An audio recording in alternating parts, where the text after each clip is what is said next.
Hello everybody, Friday lunchtime.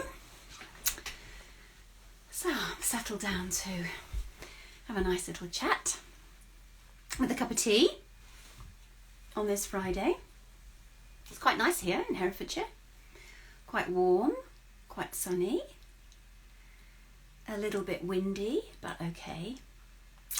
So what I wanted to talk to you about, actually, is the story that I put on my Instagram today, and it's also as a blog article on my website.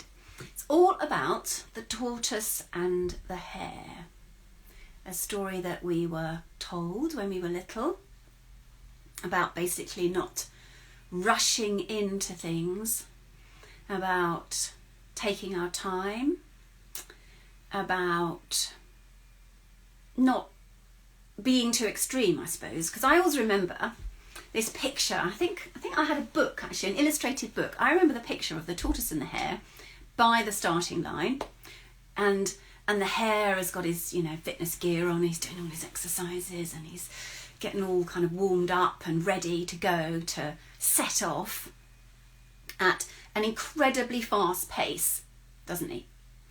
He goes off at a really, really fast pace, and the tortoise is just sitting on the starting line, thinking, reflecting, taking his own time, working out his strategy, thinking about how he's going to pace himself. The hare takes off, of course, all guns blazing, going really, really fast, and the tortoise sets off as well. And we all know what happens, don't we? So the hare's got this massive burst of energy, a massive, initial confidence and loads of willpower, and saying, yeah, absolutely, I'm gonna nail this. And he exhausts himself. So he burns himself out far too quickly.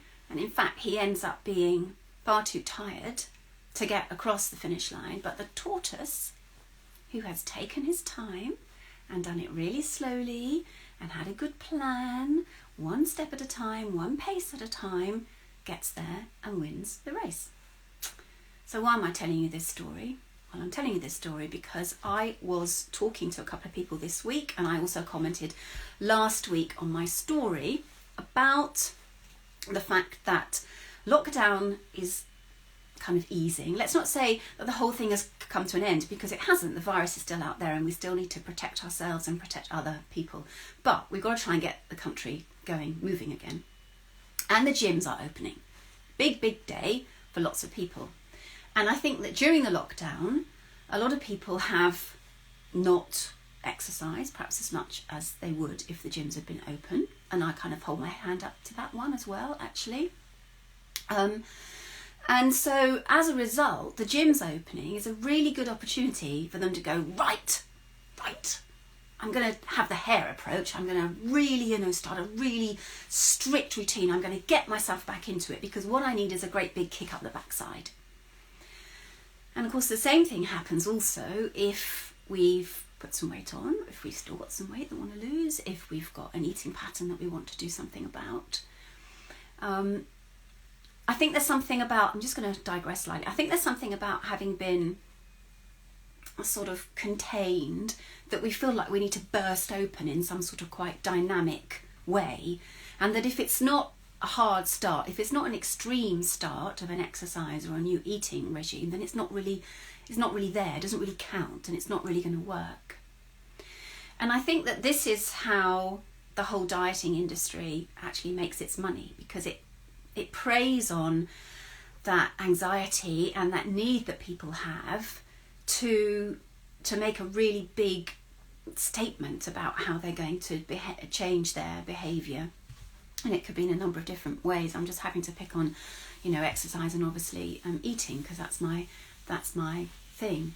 And so it provides these ideas that with a certain diet plan, or with a certain regime, or by eliminating certain foods, or by following their process, that you're going to have a quick fix, that you're going to lose weight really quickly. And isn't that fantastic? But of course, what that doesn't take into consideration is that whole hair scenario, that actually those kinds of regimes and those kinds of strict and extreme and, dare I say, good principles, if they are very strict, they're very difficult to maintain, because, you know, life is not black and white, and life gets in the way, and the more strict we are with ourselves, actually, the less forgiving we are, the less flexible we are.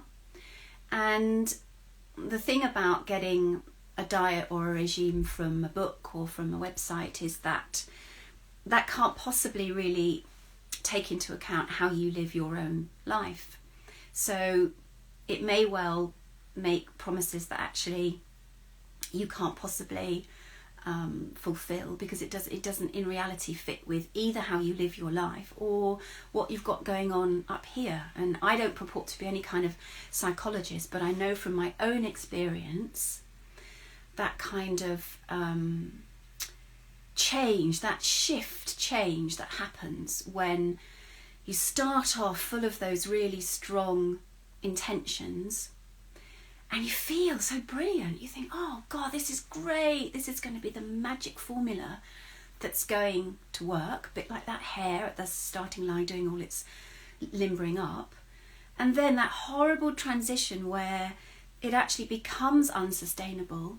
You know, it becomes really, really hard to keep going because the rules, although they seemed really attractive in the first place, because we feel like we need a hard start, all those rules are really, really unsustainable.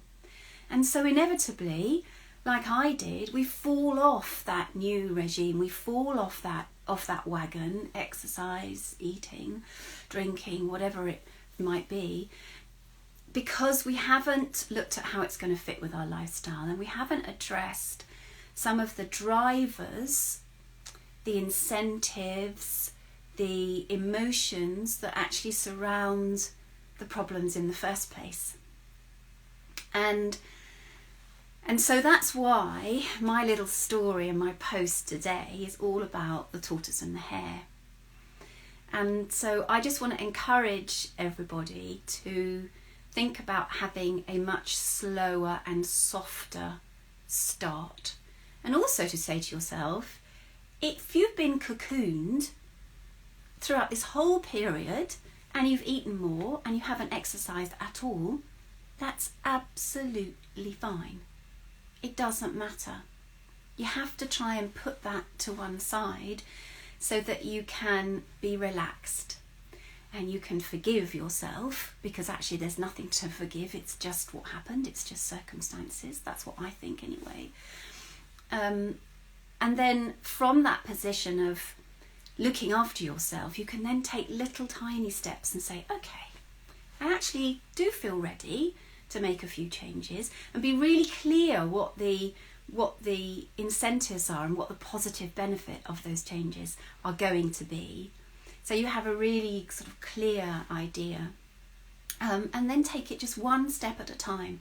Little tiny changes, maybe little phasing outs of things that actually you don't really want to eat anymore or as much. Maybe you've been eating stuff that's not quite as nutritious and the balance hasn't been as good as you would like it. Just phase them out really, really slowly. Or even better, add into your diet more nutritious things so you feel like it's a positive move. Do you know what I mean? Because if we're kind of taking stuff out, that feels... It can, depends how our head's working, but certainly I know that felt like it was potential deprivation. Whereas if you sort of swap them and you put something in that is more nutritious and is more positive and is going to help you with that whole self-respect and self-esteem thing, then that feels a little bit more positive to do. So where did I get to? Yeah, so the whole tortoise and hare thing, and of course the other thing that I also wanted to talk about was that part of the whole tortoise thing is also that maybe even before you start to make any changes, is that if you're if you're really keen and really determined to look after yourself better and to do something about your eating pattern, do something about your exercise pattern, that you have to look at why perhaps it's not quite so straightforward for you. And I think you also have to think that, well, lockdown is quite an extreme situation, but taking that into consideration, and also, you know, your kind of normal modus operandi, that there could well be some emotional factors involved. You know, there could be triggers, there could be times of the day, there could be particular scenarios when you find that you're eating more, or you find that you're grabbing something that you wouldn't normally either eat or particularly want to eat. And so those emotional drivers are really good if they can be addressed. And as part of the work that I do with my monthly membership, one of the exercises is to look at emotional drivers. And in fact, I'm just in the process of writing an online course which will be available as a self-contained sort of DIY, and it's based largely, those exercises are based largely around CBT and NLP and really stuff that I did. So, you know, the majority of stuff that I do is based on my own personal experience. There are things that you can try that I know worked for me and got me through years and years of that hare scenario, you know, of making fresh starts and really going at it gung-ho, when actually what worked was about 3 months of steady tortoise approach. So that's my theme for today. Take it nice and soft and slow, and do lots of thinking and reflection, and just have a real think about what it is that you want to achieve, and think about it as a very long and slower process, because the quick fixes very, very rarely work. So there we are. If you've got any more questions on that, then you can always drop me a line, and you can refer to the post, and the article is on my website, which is themindfuleatingclinic.com, and you can subscribe there. So I've got a few people on, so I'm going to keep my line open and see if anybody's got any questions while I just finish my tea. It doesn't have to be a question on that, it can be a question on anything else. I'm just going to wave these lovely people who've joined. I'm quite new to this actually, and I don't know how many people I've got on, so I can see some people, and I'd like to say thank you and hello, but I don't know how many other people I've got. So any questions, any thoughts about, well, either about that, about starting diets and having this, you know, mentality of, you know, a new regime that's going to be a cure-all, and sort of having to do something with a really full-on gusto, you know, otherwise it's not going to work. Maybe because hello there, I'm going to wave, thank you for joining. Maybe it's because it doesn't feel tangible enough. I'm just reflecting, and I'm wondering whether there's this sense that if something isn't a little bit challenging and a bit difficult, then it's actually not going to work. It's an interesting one, isn't it? Whereas certainly from my experience, the opposite, absolutely the opposite is true after decades. I don't know whether any of you have read my story on my website, but after decades of this new term, disordered eating, I wish I'd known that term at the time. I don't think it existed all those many years ago. You know, I know that these very hard and fast fixes and starts just aren't the answer. It's quite difficult, you know, though. Hello, just waving. It's quite difficult to convince people, you know. So I don't think that it has to be difficult or hard or punishing for it to work. I mean, if you go to any personal trainer, they will say, actually, don't go crazy. How long is it since you last exercised? And, you know, formally, in my case, quite a long time, because I have to admit I'm not very good at that self-motivating thing at home. I've done a little bit of yoga and a bit of stretching and walking, and I do quite a lot of gardening as well. So I'm quite busy outside, but not formal exercise. So a personal trainer will say to you, right, okay, if it's been that long, take it really steady, because you're not going to achieve anything by going at it in a crazy hammer and tong.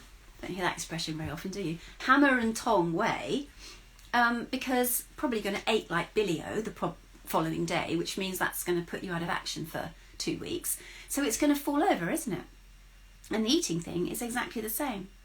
Exactly the same. Gosh, if I had £1 for every notebook that I had started on a Sunday night, because I was determined that Monday was going to be the day, and I would even write down exactly what I was going to eat, and just ridiculously small amounts, thinking that the less I ate, the better that would be. And of course, you know, by Wednesday, Thursday, I'm absolutely starving, hungry, and the whole thing's fallen apart. And then I'm binging, and, you know, back to the same old scenario. So, lovely people who've taken some time out of your lunch on a Friday, thank you so much. Any questions before I bring my little session to a close? Just finishing my tea.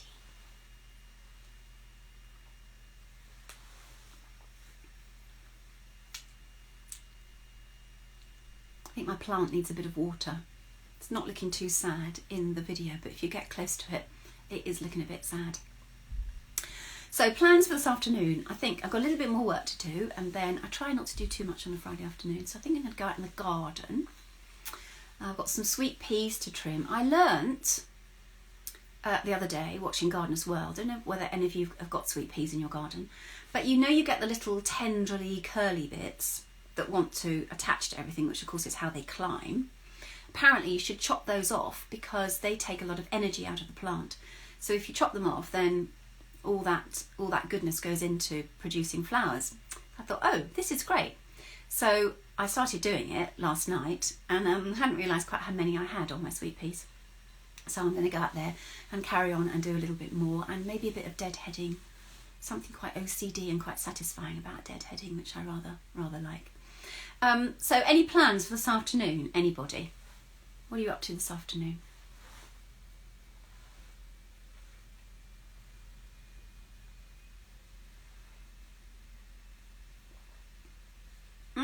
Dog walk. Like it.